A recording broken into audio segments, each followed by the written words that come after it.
Yo, what's good, YouTube? I'm back with a new series here today. Today I'm playing NCAA 14 Dynasty mode. I am recently coming off the Road to Glory series.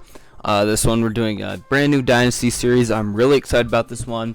We got head coach T. Wilski Sr. We're going to be coaching the Calgary Dinos in a brand new Dynasty series.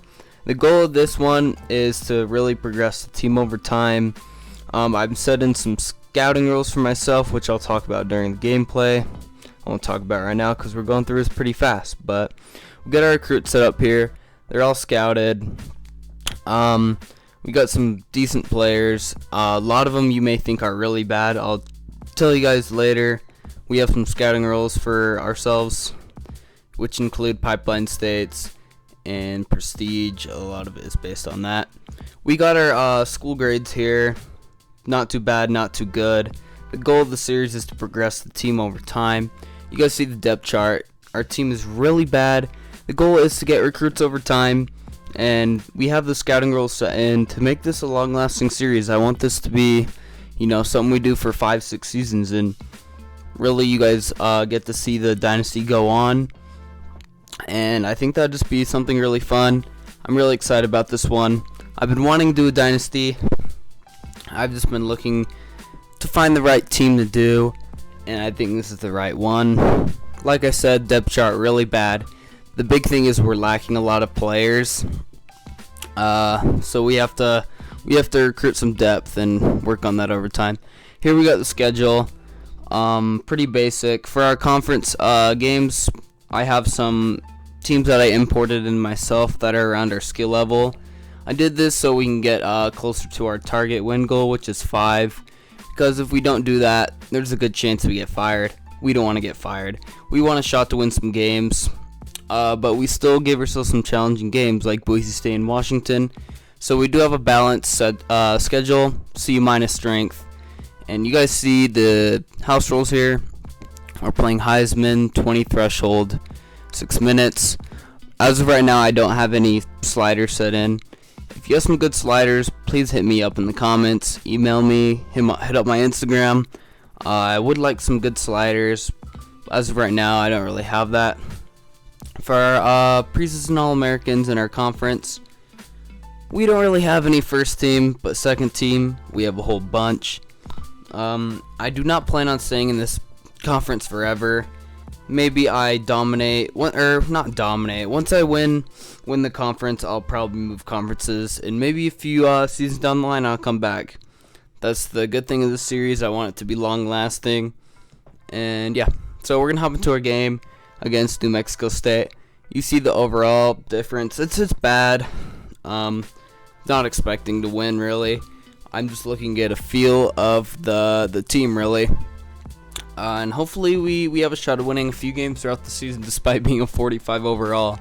I've done lots of dynasties, and I do think I have a chance of winning a few games with the low overalls. I've done the Barrel Wheelers challenge before. If you know, you know. Use a 13 overall team. I think I won in the second season of that a few times with like a 50 overall team, but we're not worried about that right now. We're in the game right now against New Mexico State. You see it, T. Wilski Sr., father of T. Wilski Jr. in the Road to Glory series. Make sure to check that out if you haven't seen that series. And here we go, first play, running back Jamal Bush. He is probably our best player. And we also have quarterback DZ is what I call him because he has a very long last name, but unfortunately the first play there, first passing play, we throw a pick 6. Definitely not how we want to start, but we can't expect too much out of our 45 overall team. We're looking to bounce back here. We get a 7-yard rush by Bush. Hopefully that's how you pronounce it. It probably isn't, but we got the backup. Timmy's in, and we get our second turnover of the game, guys. Not how we want to start. Just a little over a minute and 40 seconds of the game, and we already have 2 turnovers, and they have the ball in our territory, and he's just breaking tackles everywhere. 2nd and 2. They run the read option. They just absolutely body everyone on our team. Half our team falls over on the same play. Incredible blocking by them, but whatever. You see our running back is already hurt. If you played this game, you know the injuries are ridiculous. Something you have to play through, but we have a little bit of space from Everett here. Unfortunately, we run into our guy, but we'll still get to about the 45-yard line. You see the pop-up there. Great defense by them. We roll out of the pocket here. DZ has terrible speed, and I believe his accuracy and throwing power are both around 68. So I'm definitely going to look to recruit a quarterback. Really, we need to recruit a whole team. And with me saying that, I'm going to talk about some of the recruiting roles I put in, because come on, we want a realistic dynasty. You know, a 45 overall team with terrible prestiges aren't going to just go out and recruit 3 and 4 stars with ease. So we want to be more realistic.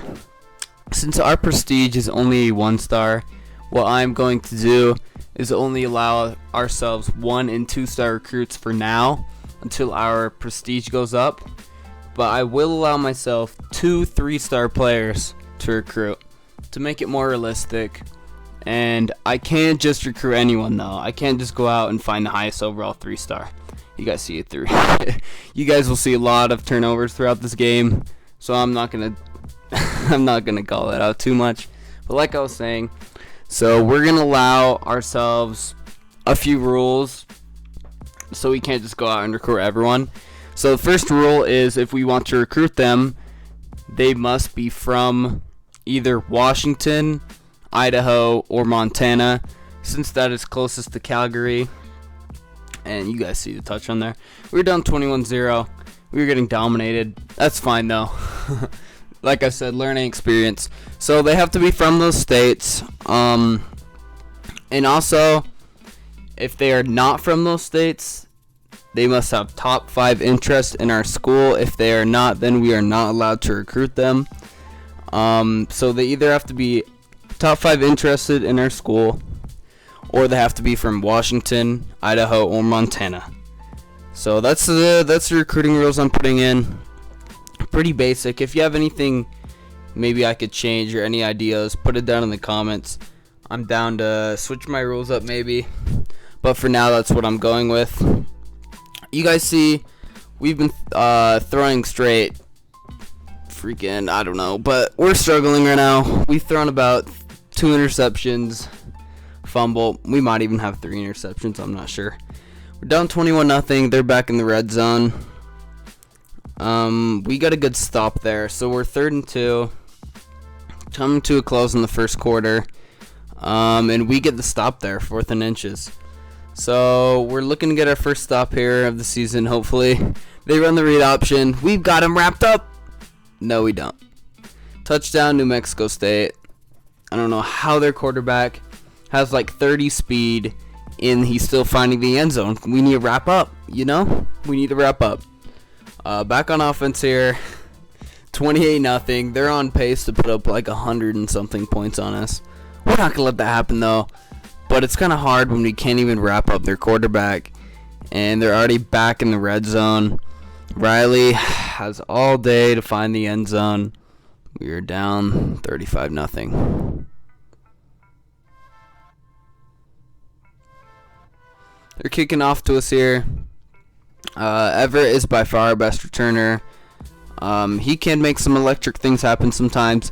And you see here, he has a lane. We get some great blocks. We're going down the sideline to the 30, to the 20, and we go down to the 15-yard line. Great return by Everett, 82-yard return. We'll take that all day. And we're in the red zone, looking to put our first points on the board of the season. But we had a really bad string of plays there, so we're down to 3rd and 8. Looking to make something happen. We go for the end zone, and it goes through the defender's hands. So we'll settle for 3 here. We'll take that to make it 35-3. I can live with that. At least we're on the board, man. The points will come. The thing is, you just really have to be patient in Dynasty. If you've ever done a Dynasty, you know those first seasons are brutal. But we're going to get through it together and hopefully win a few. They get a 12-yard gain there. He's dropping back again. They get him on the quarter out, so they're inside the 10-yard line. Our defense just can't get a stop no matter what. They find the end zone again to make it 42-3. And we're back on offense here, looking to put more points on the board. Down 42-3. We pretty much already lost, so nothing to lose. Wyatt Gertz makes a great play there to get a 25-yard gain. And we're here on 4th and 5. And you see the inaccuracy. That's going to happen, especially when ZC is injured and our backup's in. That doesn't help either. You guys see the 3 for 10, which is not pretty. They move the sticks there. Minute 40 left before halftime. We need to stop desperately. But we can't wrap up at all. And they get to about the 10-yard line. They're already up to about 300 yards of offense. We're not even at 100 yet. He sheds the sack off and finds Carrington in the end zone. You guys see the stats by him. We roll out of the pocket here. No speed on our quarterbacks whatsoever. And our receivers also have brick hands. Can't catch anything. Rolling out of the pocket once again. We find B, but he drops it. What a surprise. And they're back with the ball. We had a 3 and out there, had a punt. And we get a good play there to force 3rd and 5. Need to stop here, but they get the drag route. 39 seconds left in the half. Looking to get our first stop. They're still 4 for 4 in the red zone.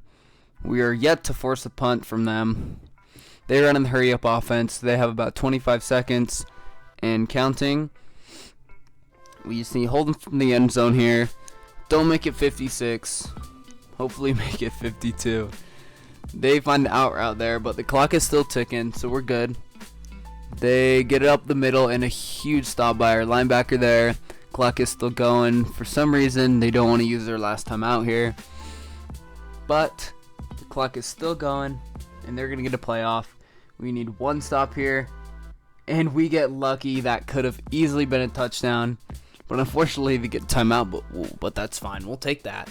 Because I don't know what y'all saw, but that kind of looked like a touchdown. Looked like he got in the end zone, but I guess not. I'm cool with that. But I'm not cool with the scoreboard right now because it's just bad. We get a good TFL there.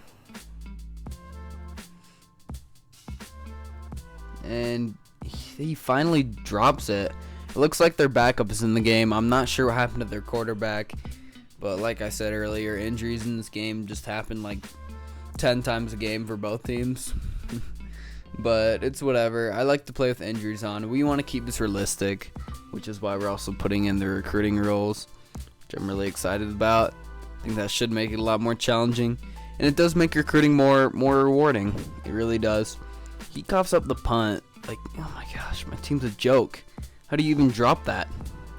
And you guys see that. We're literally coming out of halftime. He has full stamina and he still fumbles it. It's whatever. They're back in the red zone for what feels like the 20th time. And we want to hold them from 59. We get the TFL there. Great play by the linebacker. They run the screen play, but we can't stop them on 3rd down. Something about 3rd downs in this game is crazy. It feels like they just get cheat codes on 3rd downs, honestly. But our linebacker just watches him go by him. And that makes it 59-3. We find Bush. He is probably the only thing that's been good for us today. We find Kemp there on 3rd and 6 to make it 4th and 2. Absolutely nothing to lose, so we're going for it. But we fall up short. So they're back with the ball at about midfield. They run the read option. They're just getting blocks left and right. But our star player, Kasuma, is able to catch up to him. He's one of the only players that's been good for us today. But he finds the hole. And that's going to make it 66-3. 66-3. Yes. I hope this is as bad as it gets throughout the year, but unfortunately we still have games like Boise and Washington. Guys, this is New Mexico State. Our 45 overall team, it's hard to hold up. We're doing what we can out here, though. We're into the fourth quarter. At this point, I just want the misery to go away. I don't want to play anymore. This is bad. Back in the red zone again. 3rd and 4, and we get bailed out by a drop. So they're gonna take the 3, and they're gonna get to the magical number 69, and we are still held at 3. Back on offense here. We're giving it Bush. He is still working. Next game, I promise you, he's gonna touch the ball more. But then again, we will have our starting quarterback back next week. It really is unfortunate. Pat Buckley had to came in, but it's just injuries. Probably gonna have to deal with it a lot more. 4th and 6, we have nothing to lose, but he makes a great play there, shedding the tackle and fighting the receiver down the field to move the sticks. We just want 1 touchdown, really. This is probably our last chance to score. And Buckley is making plays this drive. 2nd first down by him this drive, keeping it alive, making plays. Like I was saying, we need to run the ball with the running back next game for sure, because honestly his yards per carry is pretty good, and we just didn't feed him enough watching back on this footage. He gets a 4-yard reception there, and 3rd and 6. Can Buckley make the magic keep happening? Yes, he can. He finds Everett on the slant to make it first down with 1:30. Down to 30. We're running out the clock. We want this to be our last possession so they don't get past 69. Can't let that happen, you know. 3rd and 10. The shot clock going down. Yeah, I'm calling it the shot clock. We find him on the out route. Kemp gets us inside the 10. And we run the read option. Bush is hurdling and we get in there. Let's go, boys. 9 points it is. Not counting the PAT. Make it 10. Let's go, dude. So we finally get that score. Definitely a frustrating day. You guys see the scoring splits throughout the game. We played 20 times better in the second half, but it's hard to win when we throw 4 interceptions and have completion ratings below 40%. Bush had a touchdown. He played better than the stats say, because look at the receiving. That's really what he did. He was getting those short drop-off passes, which he has a bright future. He's only a freshman. I'm excited about him for sure. Rivas was great. Nicholson was great. Defense wasn't terrible in the second half. It was terrible in the first half. It's partially my fault. But we get no sacks, no interceptions. We really don't have any big playmakers on the defensive end that can get us stops when you really need it. But that's something we have to live with. And I skipped ahead with the recruiting for you guys. I updated the board, and I'm really excited about this. I found our 2 3-stars, Jim Thompson, Patrick Nelson. I think we have a really good shot at getting them. Nelson is what we need at quarterback, and Jim Thompson was our only option with 3 stars because I believe he's from Washington. I didn't look. He's somewhere in our pipelines. And then we just have all our 2-star recruits. Decent guys, good potential. I'm really just recruiting anybody with higher than a 62 overall. And the recruiting is difficult because I definitely didn't have many options of guys to recruit. But I will add guys throughout the video. Throughout the series I'll add more guys. Next week we have FCS Northwest, and I'll see you guys later. Peace out.